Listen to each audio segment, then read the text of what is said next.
नमस्कार दोस्तों, आज एक और खास विषय पर वीडियो लेकर के आपके बीच में आए हैं। जैसे कि आपने टाइटल देख लिया होगा, इसमें बात करने वाला हूं लोकप्रिय होने के लिए कौन से काम करने चाहिए। और इसमें मैं 4-5 कामों के बारे में बताने वाला हूं। 5 वो काम जो आपको लोकप्रियता दिला सकते हैं, जिससे आप फेमस हो सकते हैं, जिससे आपका नाम हो सकता है, आपकी पहचान बन सकती है आपके क्षेत्र में। सबसे पहला काम क्या करना है, यदि आपको लोकप्रिय होना है, प्रसिद्ध होना है, नाम कमाना है, सबसे पहला काम अपने आप को किसी एक मुद्दे के साथ जोड़ें।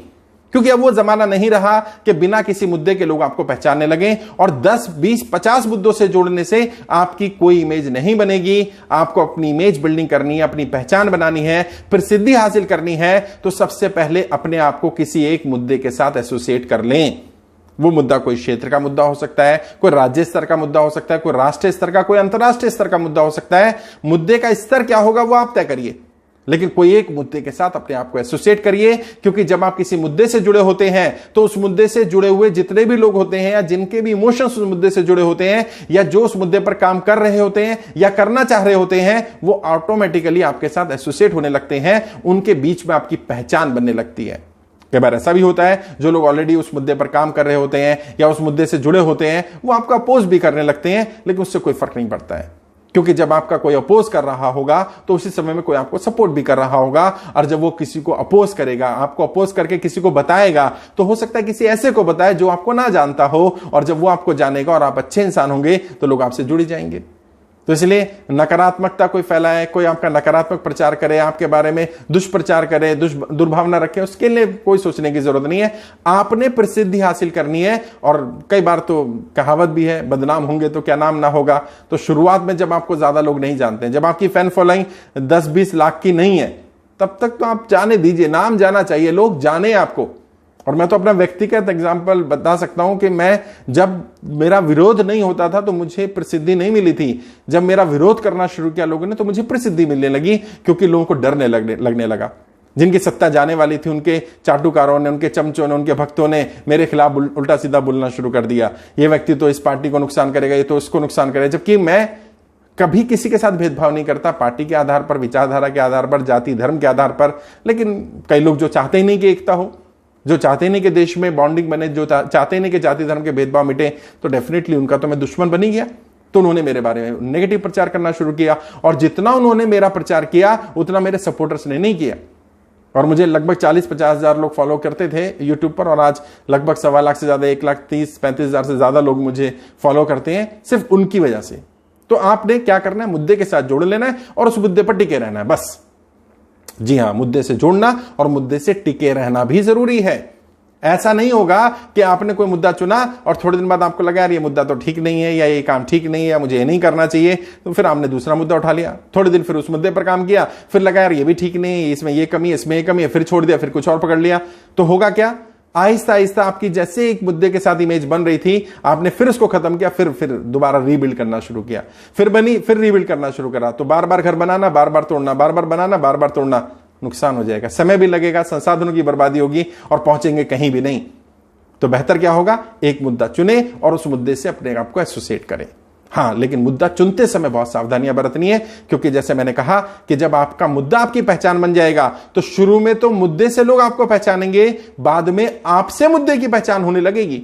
आप जहां जाएंगे तो लोग आपको नहीं कहेंगे, उस मुद्दे के बारे में बात करने लगेंगे। आपकी पहचान, आपकी छवि इतनी बन जाएगी। तो अपना मुद्दा बड़ा सोच समझ के चुनिएगा अगर आपको प्रसिद्धि हासिल करनी है। दूसरा काम, लोगों के दिलों पर राज करने के लिए लोगों की मदद करनी पड़ेगी। लोगों के दुख दर्द, परेशानियां, समस्याओं को सुनना पड़ेगा और उनकी समस्याओं का समाधान भी करने का प्रयास करना पड़ेगा। अब आप कहेंगे सबकी तो मैं समस्या नहीं सुन सकता, सबकी समस्याओं का तो समाधान नहीं कर सकता। कोशिश तो कर सकते हैं। देखिए, काम होना या ना होना वो सेकेंडरी है, काम होते हुए दिखना बहुत जरूरी है। यदि किसी के साथ कोई परेशानी है और आप परेशानी में साथ खड़े हो गए तो आधा तो आपने समाधान कर दिया साहब। अब उसकी समस्या हो सकता है कि इतनी बड़ी हो कि आपसे सॉल्व ना हो, लेकिन आप खड़े हुए तो उसे ये तो एहसास रहेगा कि जब मैं परेशान था, दुखी था, मेरे साथ कोई समस्या थी, तो एक व्यक्ति मेरे साथ खड़ा था। तो आपने क्या करना, आदत डालनी, लोगों की मदद करने की, लोगों की समस्याओं को सुनने की आदत डालो पहले तो। इससे आपकी पहचान बनेगी। और इमोशन के साथ सुनो, जैसे इमोशन से वो बता रहे हैं। कई बार ऐसा होगा, कोई व्यक्ति अपनी बात बता रहा, आपने बीच में रोक दिया, नहीं ये तो मुझे पता है बात, नहीं, उसके इमोशन के साथ उसकी बात को सुनो और उससे पूछो, उसको समझाओ कि नहीं कोई बात नहीं, आपको घबराने की जरूरत नहीं है, आपको टेंशन लेने की जरूरत नहीं है, मैं आपकी हर संभव मदद करने की कोशिश करूंगा। और ये सिर्फ शब्द नहीं होने चाहिए, आपने मदद भी करनी है, प्रयास करना है उसकी मदद को करने का, जितनी भी आप मदद कर पाए। इससे आपको आहिस्ता आहिस्ता पहचान बनेगी, लोगों का हमदर्द है, लोगों की समस्याएं सुनता है, लोगों की समस्याओं का समाधान करता है। और 100 में से 10 का भी कर दिया तो कोई बात नहीं, कम से कम शुरुआत तो की, और लोगों को ये मैसेज जा सकता है, संदेश जा सकता है कि आज ये व्यक्ति किसी पद पर नहीं है, कुछ करता नहीं है, कोई बड़ी पोस्ट इसके पास नहीं है, तब ये अगर इतना कर रहा है तो कल अगर ये हमारा प्रतिनिधि बनेगा तो हमारे लिए जरूर काम करेगा। तो उससे आपकी पहचान और ज्यादा बनेगी और लोग आपके साथ एसोसिएट होना चाहेंगे। तीसरा काम, कोशिश करें अपनी भाषा को मर्यादित रखें, असंसदीय शब्द, अमर्यादित शब्द बिल्कुल भी उपयोग ना करें। ऐसा नहीं है कि उससे पहचान नहीं बनती है, गाली देने वालों की, बुरा बोलने वालों की भी पहचान बनती है, बट वो नकारात्मक पहचान होती है। जैसे मैंने कई वीडियोस में भी कहा, कई ट्रेनिंग में बताया, leadership can never be neutral, either you are a good leader और you are a bad leader. ज्यादातर लोग बुरे लीडर हैं, ज्यादातर लोग बुरा इंपैक्ट छोड़ते हैं, पहचान बनाते हैं बुरी वाली। आपने अच्छी वाली पहचान बनानी है। कोई भी गलत शब्द, गलत शब्दों का उच्चारण, गलत शब्दों का उपयोग नहीं करना है, और कम से कम सार्वजनिक रूप से तो बिल्कुल भी नहीं करना। ठीक है, कई बार गुस्से में, घर में, फैमिली में या किसी के साथ, किसी यार दोस्त के साथ कोई शब्द निकल जाए, वैसे तो वो भी अवॉइड करो, क्योंकि ऐसे ही आदतें पड़ती हैं। कई बार फिर वही शब्द फ्लो में मंच पर भी निकल जाएगा, क्योंकि जब वो आपको आदत पड़ जाती है। मैं नाम नहीं लूंगा, लेकिन सदन में कई नेताओं ने ऐसे अमर्यादित शब्द बोले जो नहीं बोलने चाहिए थे, लेकिन क्यों बोले गए या क्यों उनके मुंह से निकल गए? क्योंकि वो कहीं ना कहीं ऐसे शब्द बोलते रहते थे। तो हमें क्या करना है? हमें ऐसे शब्दों का उपयोग करना है जिससे कि हमारी पहचान अच्छी बने, ना कि खराब पहचान बने। हमारी छवि अच्छी जानी चाहिए, बुरी ना जाए। एक और चीज, चौथी चीज जिसका ध्यान रखना, जिससे आपकी पहचान बनेगी, आपकी छवि बनाने में मदद करेगी, आपको क्षेत्र में लोग जानने लगेंगे। अपने आसपास, अपने अड़ोस पड़ोस में अपनी टीम को विस्तार करने के लिए ऐसे लोगों के साथ मिलना या ऐसे लोगों की मदद करना जो वाकई जरूरतमंद हैं। मैं एनजीओ का काम या समाज सेवा का काम नहीं कह रहा हूं, समाज सेवा के काम भी कर सकते हैं, लेकिन जरूरतमंदों को आइडेंटिफाई करो और कोशिश करो बिना बताए, प्रचार प्रसार नहीं करना। लोग क्या करते हैं, छोटा सा भी गिफ्ट दे रहे होते हैं, 2-4-5 रुपए भी बांट रहे होते हैं, तो पूरा फोटोग्राफी तामझाम दिखाते हैं। नहीं, मदद, जरूरतमंद की मदद घर जाकर करो। आपके घर नहीं आना चाहिए वो, आप जाओ उनके साथ बैठो, बातचीत करो, मिलो, और बिना बताए, बिना कैमरा के, बिना शूट करे, बिना फोटोग्राफी के, बिना वीडियोग्राफी के, कुछ नहीं। आपको लगेगा मैं तो बताऊंगा नहीं तो कैसे पता चलेगा? नहीं, आप जब खुद नहीं बताओगे ना, दूसरे लोग बताएंगे।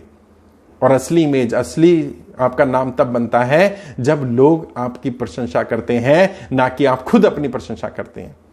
आप अपनी वॉल पर फोटो डालते हैं, उससे इंपैक्ट नहीं आएगा फेसबुक पर। जब कोई दूसरा अपनी वॉल पर आपकी फोटो डालेगा कि आपने उसकी मदद की, तब देखेगा क्या इंपैक्ट आएगा। और इसमें जैसे मैंने कहा, अपनी टीम की मदद लो, अपनी टीम की, अपने आसपास के लोगों की, अपने खास लोगों की मदद लो जो आपको ये इंफॉर्मेशन देते रहे कि कहां आपको जाना चाहिए। और आप खुद भी एक काम करो, इससे आपकी छवि बनेगी, आपकी इमेज बनेगी। एक आखिरी चीज, कोशिश ये करो जितना ज्यादा डाउन टू अर्थ रह सकते हो, डाउन टू अर्थ रहने की। भले ही आप बहुत पैसे वाले हो, भले ही आपका नाम बहुत ज्यादा हो जाए, भले ही आपके पास बहुत प्रसिद्धि आ जाए, भले ही आपको बहुत लोग जानने लगे, आप सेलिब्रिटी बन जाओ, try to be down to earth. जमीन पर रहना, हवा में उड़ने की कोशिश मत करना, क्योंकि इससे ज्यादा बड़ी पहचान बनती है। मैं जब किसी के यहां जाता हूं प्रचार प्रसार के लिए, रणनीति बनाने के लिए, जनरली मैं बैक एंड पर रहना पसंद करता हूं। मैं फ्रंट पर काम नहीं करता हूं उन लोगों के लिए, क्योंकि फ्रंट पर वो नेता काम करें, मुझे फ्रंट पर आने की जरूरत नहीं है। मैं बैक एंड से रणनीति बना सकता हूं, लेकिन कई बार रणनीति बनाने जाना पड़ जाता है और वहां पर किसी घर में भी बैठना पड़ जाता है। कई बार इतना स्पेस नहीं होता है बैठने के लिए, 20 लोग हैं, 10 कुर्सियां हैं, तो वो लोग क्या करते हैं, 10 लोगों के लिए कुर्सी लगा देते हैं, बाकी सब लोग नीचे बैठते हैं। मैं कहता हूं नहीं भाई, हम नीचे बैठेंगे। और ऐसा नहीं कि मैं दिखावे के लिए करता हूं, मुझे पसंद है नीचे बैठना, मैं नीचे बैठ जाता हूं। और जब मैं उनके साथ नीचे बैठता हूं तो उनके लिए, उनके मन में मेरा सम्मान बढ़ जाता है। कई जगह तो ऐसा होता है जहां 3 या 4 कुर्सियां लगाई गई विलेज एरिया में, क्योंकि सर लोग आएंगे, बैठ जाएंगे, उम्मीदवार बैठ जाएंगे, बाकी सब हम नीचे बैठेंगे। मैंने कहा नहीं भाई, कुर्सी हटा दो, हम भी नीचे बैठ जाएंगे। इससे उम्मीदवार की इमेज ऐसी बनी, हमारी इमेज ऐसी बनी, जो हम लोग गए थे उन्हें लगा वाकई ये लोग हैं जो वाकई अपनी जड़ें नहीं छोड़ी हैं, जमीन नहीं छोड़ी है, और हमारी पहचान बनी, एक अलग इमेज गई। जितना हो सके डाउन टू अर्थ रहने की कोशिश करनी चाहिए, जहां भी रह सके। आप 5 स्टार 7 स्टार कल्चर में भी जाएं तो वहां भी अपना एक लेवल मेंटेन करें, लेकिन जब आप नीचे भी जाए तो वो भी एक लेवल हो। उन्हें ऐसा ना हो, मतलब कोई बड़ा व्यक्ति आपसे मिले ना, तो वो अपने आपको छोटा महसूस ना होने दे, आप छोटे नहीं लगने चाहिए। लेकिन जब कोई छोटा व्यक्ति मिले तो वो छोटा महसूस नहीं हो, ये ध्यान रखना है आपने। कोई आपसे मिलकर के अपने आप को छोटा महसूस ना करे और आप मतलब एक लेवल मेंटेन करें, एक डाउन टू अर्थ रहने की कोशिश करें जितना हो सके। सार्वजनिक जीवन में हमेशा नहीं हो पाएगा, मैं भी ये जानता हूं, बट कोशिश तो कर सकते हैं। तो मैंने कोशिश की उन बातों को बताने की, किस तरह से आपको प्रसिद्धि मिल सकती है, नाम हो सकता है, पहचान बन सकती है। आगे भी किसी और विषय पर बात करते रहेंगे। कोई और डाउट है, कुछ पूछना चाहे, किसी और विषय पर वीडियो चाहे तो वीडियो के कमेंट बॉक्स में जाकर लिखिएगा, मैं जरूर वीडियो बनाने की कोशिश करूंगा। और कोई भी और डाउट हो तो पूछ सकते हैं। डायरेक्ट मुझसे बात करना चाहें तो वीडियो के डिस्क्रिप्शन जाएंगे, मेरा फोन नंबर मिल जाएगा, डायरेक्ट मुझसे बात कर सकते हैं। आज के लिए इतना ही, आगे किसी और विषय पर बात करेंगे। आपके उज्जवल राजनीतिक भविष्य के लिए हार्दिक शुभकामनाएं। जय हिंद, जय भारत।